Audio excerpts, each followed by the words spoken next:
Guys, you have a very tight space to work, and it's very difficult to put in your screw,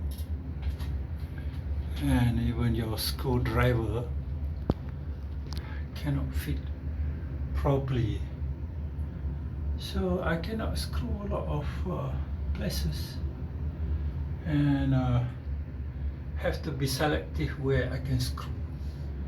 Look at that. The same thing is happening, and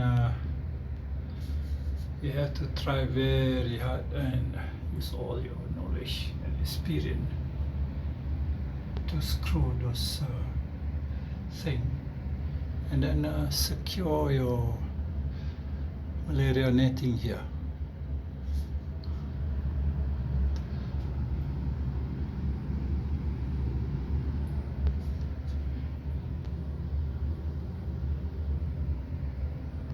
Okay, bye.